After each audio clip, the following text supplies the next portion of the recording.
നമ്മുടെ നാട്ടിലെ തൊഴിൽ പ്രശ്നത്തിന് വലിയൊരു പരിഹാരമായിട്ടാണ് എൻ്റെ ഇടയ്ക്കുള്ള തോമസ് ഐസക് ഇരിക്കുന്നത്. അതായത് നമ്മുടെ നാട്ടിലൊരു പ്രധാനപ്പെട്ട കാര്യമാണ് വീടിനടുത്തൊരു തൊഴിൽ ലഭിക്കുക എന്ന പലരുടെയും സ്വപ്നമാണ്.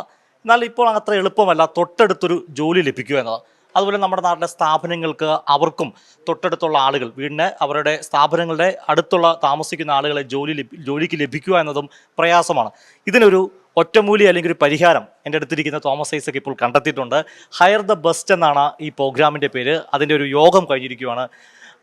സർ, ഒരു വലിയൊരു പ്രശ്നമാണ് നമ്മുടെ നാട്ടിൽ, അതിനൊരു പരിഹാരമാണ് അങ്ങ് ഇപ്പോൾ കണ്ടെത്തിയിരിക്കുന്നത്. വീടിനടുത്ത് തന്നെ ജോലി കിട്ടാന്ന് പറഞ്ഞാൽ രണ്ടുപേർക്കും ഗുണമാണ്. സ്ത്രീകൾക്ക് വീടിൽ നിന്ന് ദൂരെ പോയി ജോലി ചെയ്യാൻ പറ്റില്ല, കുടുംബം ഉണ്ടെങ്കിൽ. അവർക്ക് ഏറ്റവും സൗകര്യം തൊട്ടടുത്ത് ജോലി കിട്ടലാണ്.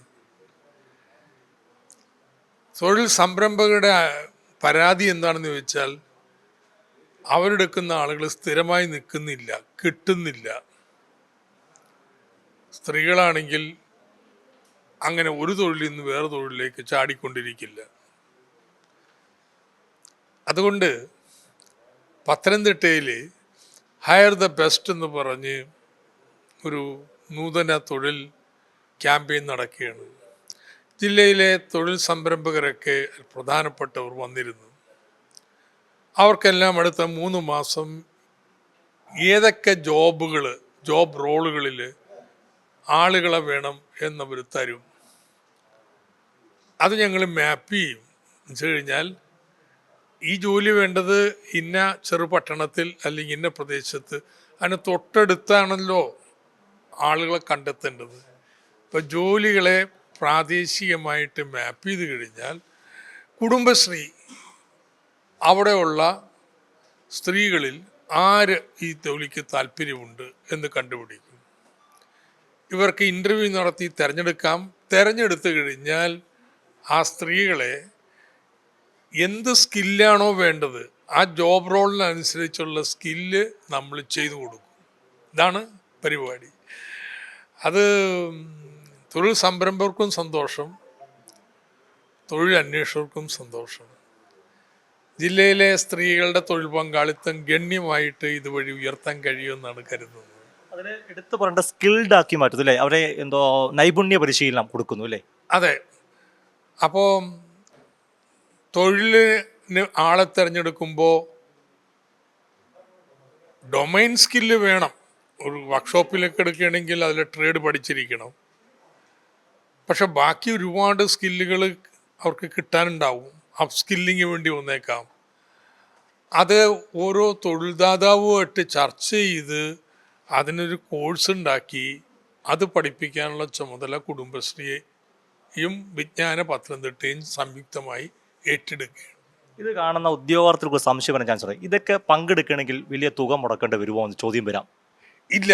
ഇപ്പം അവർ പറഞ്ഞത് തൊഴിൽ ഏജൻസികളുണ്ട്, അവരാണ് ആളുകളെ കൊടുക്കുന്നത്. കൊടുത്തു കഴിഞ്ഞാൽ 1 മാസ ശമ്പളം ഏജൻസിക്ക് കൊടുക്കണം. നമുക്ക് അങ്ങനെയുള്ള ആവശ്യമില്ല. നമുക്കുള്ള ആവശ്യം വെച്ച് കഴിഞ്ഞാൽ ആ പ്രദേശത്തുള്ള സ്ത്രീകളെ തൊഴിലെടുക്കണം എന്നുള്ളതാണ്. ഉണ്ടെങ്കിൽ ഞങ്ങൾ സ്കില്ല് ചെയ്ത് കൊടുക്കാം. അതുകൊണ്ട് അവരൊക്കെ ഒരു പരീക്ഷണത്തിന് തയ്യാറാവുന്ന ഞാൻ കരുതുന്നു. ഇതിനോടൊപ്പം തന്നെ നമ്മൾ ഇന്നലെ ഒരു പരിശീലനം ആരംഭിച്ച് ഒരു പ്രോഗ്രാം അല്ലേ, ഒരു 30 പേർക്കോളം, അതിനെ കൂടി ഒന്ന് അങ്ങ് പറഞ്ഞാൽ. ഈ ഒരുപാട് ഇ-കമേഴ്സ് കമ്പനികളുണ്ട്. ആ ഇ-കമേഴ്സ് കമ്പനിയുടെ പ്ലാറ്റ്ഫോമിൻ്റെ വിവിധങ്ങളായിട്ടുള്ള മെയിൻ്റനൻസ്, അപ്കീപ്പ് ജോലികൾ ചെയ്യാൻ വേണ്ടി ആളുകൾ വേണം. അവർ ഏതെങ്കിലും ഹാളിൽ പോയി ഒരുമിച്ചിരുന്ന് പണിയെടുക്കണ്ട, വീട്ടിലിരുന്ന് പണിയെടുക്കാം. അങ്ങനെ 200 പേരെ വേണം. നമ്മൾ 100 പേരെ ഇവിടെ കണ്ടെത്തിയിട്ടുണ്ട്. അവർ സെലക്ട് ചെയ്യപ്പെട്ട് 300 പേരെ കണ്ടെത്തിയിട്ടോ. MCAയോ അല്ലെങ്കിൽ BTech കമ്പ്യൂട്ടർ സയൻസ് വേണം. അങ്ങനെ 300 പേരെ കണ്ടെത്തി ജില്ലയിൽ. അതിൽ 100 പേരെ അവർ തിരഞ്ഞെടുത്തു. അതിൽ ആദ്യ ബാച്ച് 34 പേരുടെ ട്രെയിനിങ് ആരംഭിക്കുകയായി. 45 ദിവസത്തെ ട്രെയിനിങ്ങാണ്. അത് അവർ തന്നെ കൊടുക്കും. എടുത്തു കഴിഞ്ഞാൽ ജോലിക്ക് ഡിപ്ലോയ് ചെയ്യും. 25,000 രൂപ തുടക്കമായിട്ട് കിട്ടും. പിന്നെ അവരുടെ കേപ്പബിൾ അനുസരിച്ച് വർദ്ധിപ്പിച്ചു കൊടുക്കും. കൂടുതലും വരുന്നത് കരിയർ ബ്രേക്ക് വന്നിട്ടുള്ള സ്ത്രീകളാണ്. കല്യാണമൊക്കെ കഴിഞ്ഞപ്പോൾ MCA ഒക്കെയാണ്, ജോലിക്ക് പോകാൻ പറ്റിയിട്ടില്ലേ, കുട്ടിക്കൊക്കെ പ്രായമായി, അപ്പോൾ അതുകൊണ്ട് വേറൊരു ജോലി ആവാം, അങ്ങനെയുള്ള സ്ത്രീകളാണ് വരുന്നത്. ഞാനിത് പറയുമ്പോൾ നമ്മൾ മൈഗ്രേഷൻ കോൺക്ലേവ് മൂലം വാർത്ത കൊടുക്കുന്ന ആളുകൂടിയാണ്. അപ്പോൾ പല ആളുകളും ചോദിക്കുന്നുണ്ട് ഇതൊക്കെ നടപ്പാകുമെന്ന്. അപ്പം ഞങ്ങൾ അവരോട് പറയുന്നൊരു കാര്യമുണ്ട്, കുടുംബശ്രീയുടെ 25ാം വാർഷികമാണ്. നമ്മളിപ്പം കിഫ്ബിയൊക്കെ മാറ്റി നിർത്തി കഴിഞ്ഞാൽ ജനകീയാസൂത്രണം, കുടുംബശ്രീ 25ാം വാർഷികമാണ്. ഇന്ന് കേരളത്തിൻ്റെ സ്ത്രീ മുന്നേറ്റത്തിന് ഏറ്റവും പ്രധാനപ്പെട്ട ഒരു നാഴികക്കല്ലായി മാറിയത് കുടുംബശ്രീയുടെ രൂപീകരണമാണ്. അതൊക്കെ നടപ്പാക്കി വിജയിച്ചതിൻ്റെ ആത്മവിശ്വാസം തന്നെയാണോ അങ്ങേക്ക് ഇത്ര വലിയ പ്രഖ്യാപനം? ആത്മവിശ്വാസക്കുറവില്ല. അല്ല, അതാണോ ആത്മവിശ്വാസം പകരുന്നത്? ആ നിശ്ചയമായിട്ട് ഇതുവരെയുള്ള അനുഭവം വെച്ചേ ഇങ്ങനെ കാര്യത്തിന് തുനിഞ്ഞിറങ്ങിയിട്ട് അത് നടക്കാവുന്നിട്ടില്ല. കുടുംബശ്രീയുടെ പ്രവർത്തനത്തിൽ ചെറിയൊരു പാദമാറ്റമുണ്ട്. ഇതുവരെയും തൊഴിൽ നൽകുന്നത് സ്വയം തൊഴിലിലൂടെയാണ്, അതിനുവേണ്ടിയുള്ള ട്രെയിനിങ്ങാണ്. ഇനിയിപ്പോൾ അത് തുടരും. അതോടൊപ്പം തന്നെ നാട്ടിലെ സംരംഭങ്ങളിൽ, സർക്കാരിൻ്റെ സംരംഭം മാത്രമല്ല, നാട്ടിലെ സംരംഭങ്ങളിൽ ഇത്തരത്തിൽ സ്ത്രീകളെ സ്കിൽ ചെയ്ത് തൊഴിൽ ഏൽപ്പിച്ചു കൊടുക്കുന്ന ചുമതല കൂടി കുടുംബശ്രീ ആക്കാൻ പോവുകയാണ്.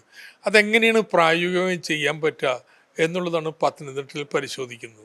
തീർച്ചയായിട്ടും. അതായത് നാട്ടിലുള്ള ആളുകൾക്ക് നിങ്ങളുടെ വീടിൻ്റെ തൊട്ടടുത്ത് തന്നെ ജോലി ആവശ്യമുണ്ടെങ്കിൽ ഈ പദ്ധതിയിൽ പങ്കാളികളാകുക. ഇതിനുവേണ്ടി വിജ്ഞാന കേരളമായി ബന്ധപ്പെട്ട് അല്ലെങ്കിൽ വിജ്ഞാന പത്തനംതിട്ടയായി ബന്ധപ്പെട്ട് നിങ്ങൾക്ക് കൂടുതൽ വിവരങ്ങൾ ലഭിക്കുന്നതാണ്. ക്യാമറമാൻ അഖിലേഷ് കുടുംബോടൊപ്പം സുജിറ്റി ബാബു, കൈരളി ന്യൂസ്, പത്തനംതിട്ട.